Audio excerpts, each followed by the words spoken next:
तो दोस्तों स्वागत है एक बार फिर से आप सभी का भारती टेक चैनल पर। मैं हूं आपका अपना दोस्त Ajay Kumar Bharti. National health mission department की तरफ से यहां पर बम्पर वैकेंसी आ चुकी है और इस वैकेंसी से रिलेटेड यहां पर आपको कंप्लीट जानकारी देने वाले हैं।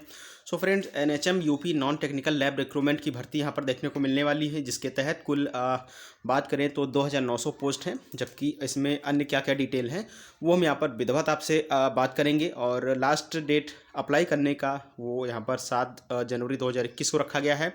तो सारी बातें फ्रेंड्स यहाँ पर देखने वाले हैं, और सिलेबस क्या होने वाला है, क्या कट ऑफ जा सकता है, सारी बातें यहाँ पर हम आपसे करने वाले हैं। तो वीडियो को अंत तक देखिएगा, और अगर आपने चैनल को सब्सक्राइब नहीं किया है तो चैनल को सब्सक्राइब जरूर कर लीजिएगा। और एक बात ध्यान रखिएगा कि अगर आपको वीडियो पसंद आता है, ज़रा सा भी अच्छा लगता है, तो इसे अपने दोस्तों तक शेयर करना मत भूलिएगा, क्योंकि हो सकता है कि आपके एक शेयर से हो सके तो उनका काम भी बन सकता है, उनको जॉब लग सकती है, उनको इन्फॉर्मेशन मिल सकती है। सो फ्रेंड्स, चलिए स्टार्ट करते हैं वीडियो को।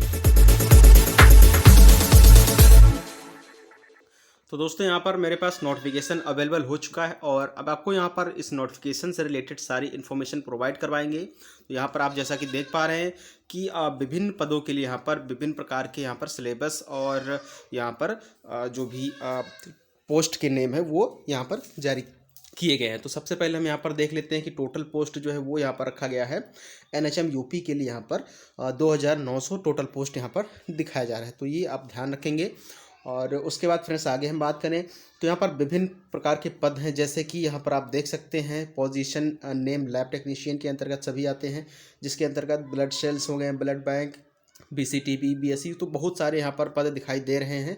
और अलग अलग कैटेगरी के लिए अलग अलग यहाँ पर विभिन्न पदों के लिए विभिन्न प्रकार की यहाँ पर वैकेंसीज, जैसे 64, 15, 91, 1665, 4, 244, तो यहाँ पर बहुत सारी चीज़ें यहाँ पर आपको मिलने वाली हैं। तो आप इसको विधिवत पढ़ेंगे नोटिफिकेशन को डाउनलोड करके, और नोटिफिकेशन डाउनलोड करने का लिंक आपको वीडियो के डिस्क्रिप्शन में मिलने वाला है, तो वहाँ से जाके आप इसे डाउनलोड कर सकते हैं। और फिर भी आपको कुछ भी समझ में नहीं आता है तो कमेंट में जाके आप उसको कमेंट करेंगे।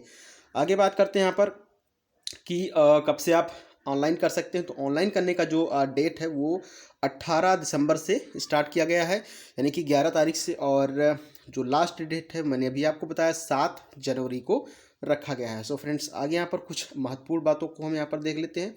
जैसे कि यहाँ पर आप देख सकते हैं कि जो क्वालिफ़िकेशन है वो यहाँ पर क्या होने वाली है। तो यहाँ पर डिग्री मेडिकल लेबोरेटरी टेक्नीशियन के तहत होनी चाहिए लास्ट 6 मंथ। तो यहाँ पर आप क्वालिफ़िकेशन को यहाँ पर वॉच कर सकते हैं, और ये काफ़ी इंपॉर्टेंट सेक्शन आपके तहत होने वाला है।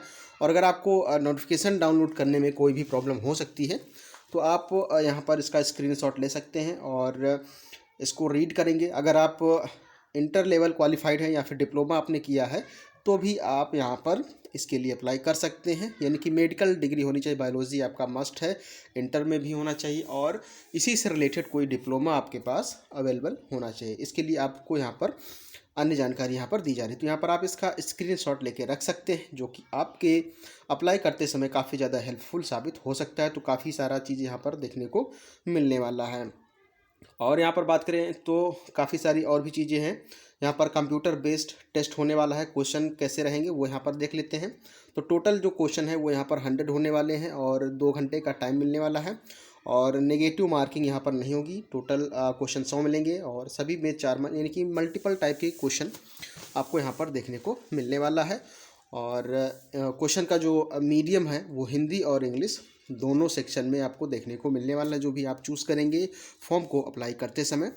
और आगे हम बात करते हैं इसमें अन्य महत्वपूर्ण बातों की। तो यहाँ पर आप देख सकते हैं कैटेगरी और minimum qualifying marks in the computer based test, यानी कि कंप्यूटर का जो स्पेशली टेस्ट होगा वो क्वालिफाइंग मार्क क्या रखा गया है। तो सबसे पहले हम जनरल कैटेगरी और ईडब्ल्यूएस कैटेगरी के लिए यहाँ पर बात कर लेते हैं कि इनके लिए यहाँ पर मिनिमम और मैक्सिमम क्या कट ऑफ होने वाला है। तो जनरल कैटेगरी के लिए जो अभी मैंने आपको बताया कि 100 नंबर का पेपर होगा सभी के लिए, तो 33% मार्क प्राप्त करना अनिवार्य होगा जनरल और ईडब्ल्यूएस कैटेगरी के लिए। जबकि ओबीएस यानी कि ओबीसी कैटेगरी के लिए 30% मार्क यानी कि 30 नंबर लाना अनिवार्य होने वाला है।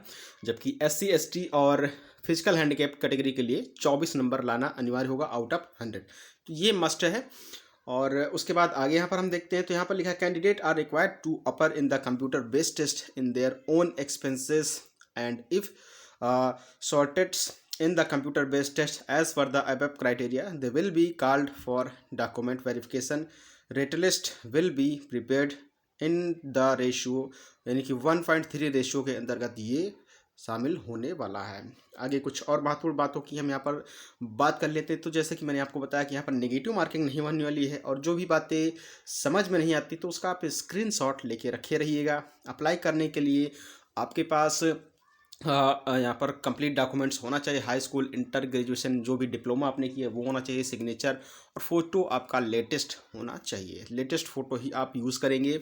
और यहाँ पर लिखा है vacancy shall be subjected to UP state, ठीक है, रिजर्वेशन पॉलिसी। तो ये आरक्षण पॉलिसी के तहत ये जारी किया गया, ये आपको ध्यान रखना। Candidate of Uttar Pradesh state who are claimed reservation in their respective category, जैसे कि आरक्षण के लिए, रिजर्वेशन के लिए अगर क्लेम कर रहे हैं कोई भी कैटेगरी के लोग, तो must submit the caste required. तो उनको जो कास्ट सर्टिफिकेट है वो साथ में सबमिट करना पड़ेगा और उसको वेरिफिकेशन करना पड़ेगा।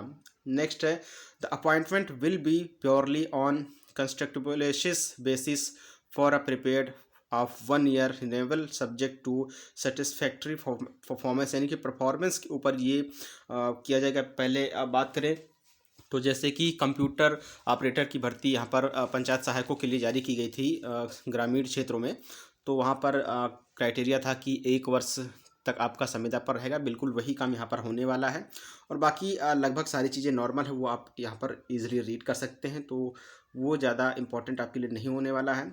एज लिमिट की हम बात कर लेते हैं, ये सबसे महत्वपूर्ण सेक्शन होने वाला है।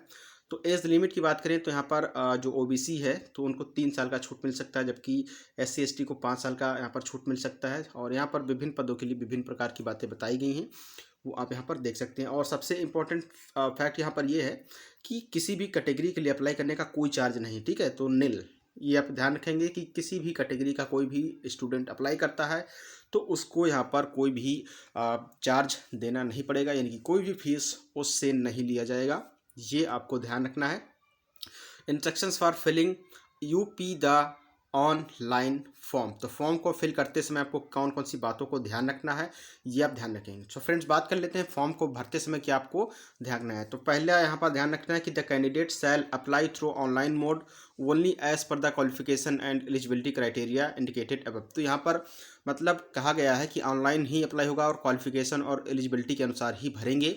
नंबर 2 यहाँ पर बताया गया कि candidates are required to apply online through NHM website in the English only, no other means mode of submission of application will be accepted under any circumstances. तो मतलब कहने का है कि इंग्लिश मीडियम में ही वेबसाइट होगी और इंग्लिश मीडियम ही आप चुनेंगे, हिंदी का यहाँ पर कोई खास ज़्यादा बोलबाला होने वाला नहीं है। तो there is a no English. And instructions number 3, candidate should take at most care to furnish the correct detail while filling on the line application। मतलब एप्लीकेशन को फिल करते समय करेक्ट इन्फॉर्मेशन डालेंगे, बाद में करेक्शन का कोई भी मामला नहीं होने वाला है। Any mistakes committed by the candidate shall be his her sole responsibility. अगर उन्होंने कोई गलती की तो उसके जिम्मेदार स्वयं होंगे, बाद में उसको चेंज नहीं किया जा सकता है। Instructions number 4, candidate should enter their father's name, mother's name, date of birth, ठीक है, रिकॉर्डेड इन द, मतलब जो भी डिटेल आप फिल करेंगे वो हाई स्कूल के अकॉर्डिंग ही होनी चाहिए। मतलब ऐसा नहीं कि उसमें कोई मिस्टेक है, ठीक है। बहुत सारे नाम में ये होता है कि हाई स्कूल या फिर इंटर की मार्कशीट में किसी के माता पिता के नाम में स्पेस नहीं होता, या फिर बहुत सारी ऐसी मिस्टेक्स हो जाती हैं, तो उसको क्लियर करके तभी फॉर्म फिल करेंगे, ठीक है। ये चीज़ आपको ध्यान रखना है। नेक्स्ट बात करते हैं। नेक्स्ट लिखा है द नॉन ऑनलाइन, ठीक है, the online registration process involve 2 step for successful filling up the application form. तो मतलब 2 स्टेप में रजिस्ट्रेशन कंप्लीट किया जाने वाला है। सो फ्रेंड्स, ये बेसिक कुछ बातें थी, ये मैंने आपको बताई। उम्मीद करते हैं इसमें जो भी चीज़ें मैंने आपको बताई वो समझ में आई होंगी। अब यहाँ पर महत्वपूर्ण इंस्ट्रक्शन ये है कि instructions regarding upload the documents. तो डॉक्यूमेंट्स कौन कौन से अपलोड करने पड़ेंगे वो आपको ध्यान रखना है। पहला आपको फोटोग्राफ अपलोड करना है, दूसरा सिग्नेचर डालना है, उसके बाद पासिंग सर्टिफिकेट, मार्कशीट, आप मतलब हाई स्कूल की मार्कशीट डालना है, रिलेटेड सर्टिफिकेट, डिप्लोमा और डिग्री अपलोड करना है, उसके बाद related registration certificate from UP state medical faculty. तो ये आपको अपलोड करना है। तो ये इतने डॉक्यूमेंट्स आपको सबमिट करने पड़ेंगे, अपलोड करना है, ये आपको ध्यान रखना है। और इसको आप PDF में अपलोड करने को मांगेगा तो वो भी आप आसानी से कन्वर्ट करेंगे। हालांकि ज़्यादातर JPG में ही मांगता है, तो JPG आप कन्वर्ट कर सकते हैं, इसके बारे में मैंने वीडियो बनाया है। ऊपर आई बटन में जाके आप इस वीडियो को वॉच कर सकते हैं। फोटोग्राफ की यहाँ पर बात करें तो यहाँ पर इसका साइज़ वगैरह भी लिखा है, तो अपलोड करेंगे तो आपको ईजिली चीज़ें समझ में आ जाएंगी। ठीक है, सो ये कुछ बेसिक इन्फॉर्मेशन थी। और इसमें अब यहाँ पर दिखाया गया कि विभिन्न जो भी स्टेट है वहाँ पर किस कैटेगरी के लिए कितनी पोस्ट हैं, वो सब यहाँ पर देखने को मिल रही हैं। तो ओवरऑल यूपी का मैंने बता दिया है, तो आप इसका स्क्रीनशॉट लेके रख सकते हैं और उसके बाद आप इसे रीड कर सकते हैं, समझ सकते हैं। फिर भी अगर कोई समस्या रहती है तो आप कमेंट में जाके कमेंट करेंगे। तो फ्रेंड्स, उम्मीद करते हैं इस वीडियो में जो भी डिटेल आपको बताई गई है, जो भी शेयर किया गया है, वो आपके समझ में आया होगा। और किसी भी समस्या के लिए आप कमेंट करेंगे। अगर आपने वीडियो को लाइक नहीं किया है तो प्लीज़ एक छोटा सा लाइक ज़रूर कीजिए, और चैनल को सब्सक्राइब नहीं किए हैं तो सबसे पहले चैनल को सब्सक्राइब ज़रूर कर लीजिएगा। सो फ्रेंड्स, मिलते हैं नेक्स्ट वीडियो में नेक्स्ट अपडेट के साथ। Thanks for the watching.